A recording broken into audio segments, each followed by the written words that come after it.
wabarakatuh. Halo semuanya, kembali lagi bersama saya Faiza Bella Septiani, mahasiswa semester 1 Pendidikan Matematika Universitas Muhammadiyah Profesor Dr. Hamka.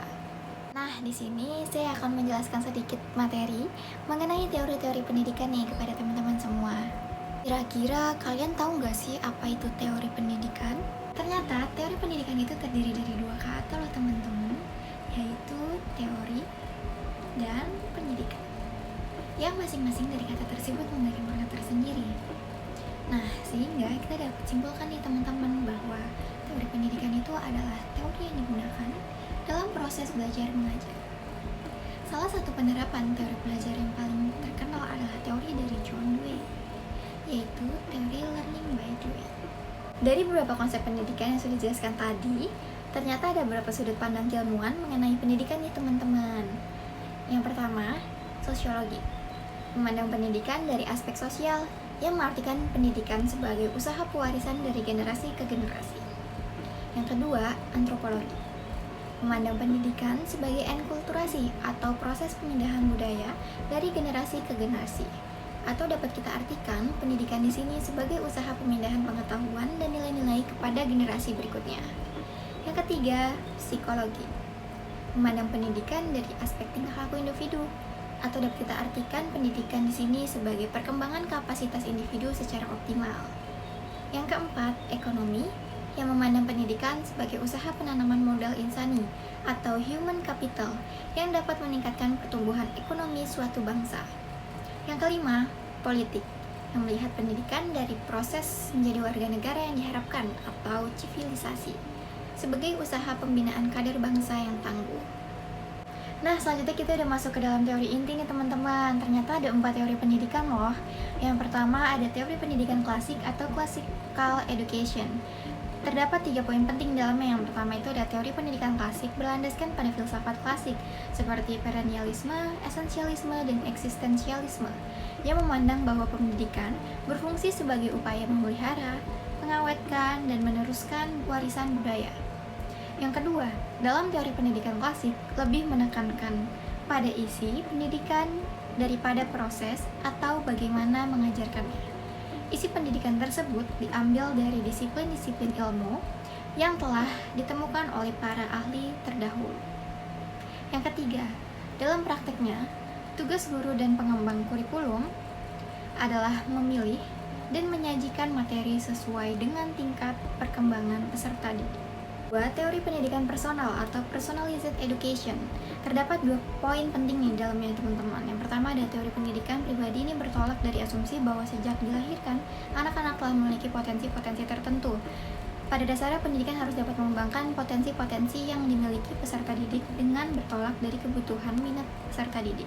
Dalam hal ini, peran peserta didik menjadi pelaku utama dalam pendidikan, sedangkan pendidik hanya menempati posisi 2, yang lebih berperan sebagai pembimbing, pendorong, fasilitator, dan pelayanan peserta didik.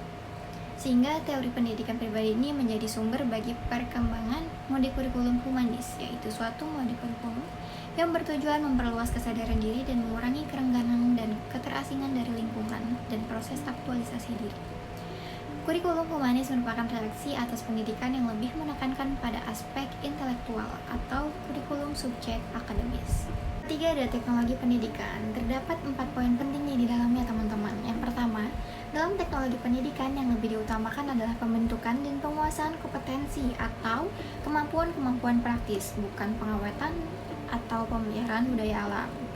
Yang kedua, isi pendidikan dipilih oleh tim ahli-ahli bidang khusus dan isinya itu berupa objek dan keterampilan yang mengarah kepada kemampuan vokasional. Isi disusun dalam bentuk desain program atau desain pengajaran dan kemudian disampaikan dengan menggunakan bantuan media elektronik.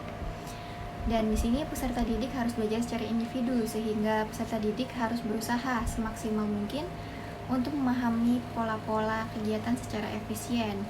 Yang ketiga, dalam teknologi pendidikan ini, pendidik berfungsi sebagai direktur belajar atau director of learning. Lebih banyak tugas-tugas pengelolaan daripada penyampaian dan pendalaman bahan. Yang keempat, pembelajaran dilakukan melalui metode pembelajaran individual, melalui media ataupun media elektronik sehingga pembelajaran dapat menguasai keterampilan-keterampilan dasar tertentu. Yang keempat, ada teori pendidikan interaksional. Terdapat 3 poin penting di dalamnya teman-teman. Yang pertama, di dalam pendidikan interaksional ini mengacu kepada akar proses pendidikan seperti apa dan mengapa. Dan selanjutnya pendidikan tersebut bersifat humanistik sehingga dalam hal ini lebih menekankan interaksi dua pihak dari pendidik kepada peserta didik dan dari peserta didik kepada pendidik. Yang kedua, hasil belajar yang diperoleh melalui interaksi antara guru dan siswa bukan hanya sekadar mengumpulkan fakta tetapi lebih kepada pengalaman dan mengerti fakta yang diinterpretasikan ke dalam keseluruhan konteks kehidupan. Yang ketiga, apabila siswa telah mengalaminya, pengalaman tersebut dapat dikembalikan kepada proses interaksi antara dirinya dengan pikirannya sehingga siswa tersebut dapat memperoleh pandangan baru tentang kehidupan. Berikan mengenai teori pendidikan di atas, ternyata ada 3 macam aliran nih teman-teman. Yang pertama ada aliran nativisme dengan tokohnya adalah Schopenhauer.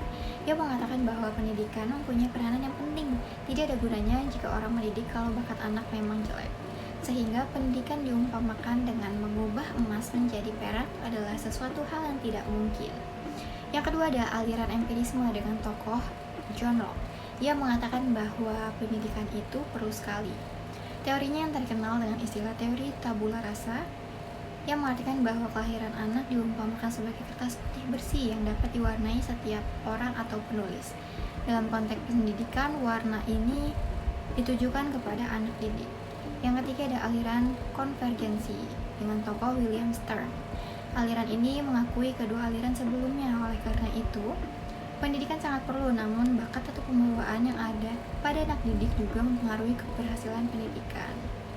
Aliran ini seolah-olah merupakan campuran dari aliran nativisme dan aliran empirisme yang sekarang banyak dianut, teman-teman. Ada 5 pilar pendidikan yang direkomendasikan oleh UNESCO yang dapat digunakan sebagai prinsip pembelajaran yang bisa diterapkan di dunia pendidikan. Yang pertama adalah learning to know, bukan sebatas proses belajar di mana pembelajaran mengetahui, memiliki materi informasi sebanyak-banyaknya, menyimpan dan mengingat, namun juga kemampuan untuk dapat memahami makna di balik materi ajar yang telah diterimanya. Dengan learning to know, kemampuan menangkap peluang untuk melakukan pendekatan ilmiah diharapkan bisa berkembang, yang tidak hanya melalui logika empiris semata, tetapi juga secara transendental, yaitu kemampuan mengkaitkan dengan nilai-nilai spiritual. Yang kedua adalah learning to do, merupakan konsekuensi dari learning to know. Kelemahan model pendidikan ini dan pengajaran yang selama ini berjalan adalah mengajarkan omong atau teorinya saja, dan kurang menuntun orang untuk berbuat atau praktik. Learning to do bukanlah pembelajaran yang hanya menumbuh kembangkan kemampuan berbuat mekanis dan keterampilan tanpa pemikiran, tetapi mendorong peserta didik agar terus belajar bagaimana menumbuh kembangkan kerja, juga menumbuh kembangkan teori atau konsepnya. Yang ketiga adalah learning to be, melengkapi dari learning to know dan learning to do, di mana learning to be ini akan menuntun peserta didik menjadi ilmuwan sehingga mampu menggali dan menentukan nilai kehidupannya sendiri dalam hidup bermasyarakat sebagai hasil dari belajarnya. Yang keempat ada learning to live together. Ini mengajarkan seseorang untuk hidup bermasyarakat dan menjadi manusia berpendidikan yang bermanfaat bagi diri sendiri dan masyarakatnya maupun bagi seluruh umat manusia. Yang kelima adalah learning how to learn. Learning how to learn akan membawa peserta didik pada kemampuan untuk dapat mengembangkan strategi dan kiat belajar yang lebih independen, kreatif, inovatif, efektif, dan efisien, penuh percaya diri. Karena masyarakat adalah learning society atau knowledge society. Itu dia pemaparan singkat dari saya mengenai teori-teori pendidikan. Semoga dapat bermanfaat untuk saya pribadi dan teman-teman semua. Sekian dari saya, kurang lebihnya mohon maaf. Wassalamualaikum warahmatullahi wabarakatuh. See you next video guys. Bye bye.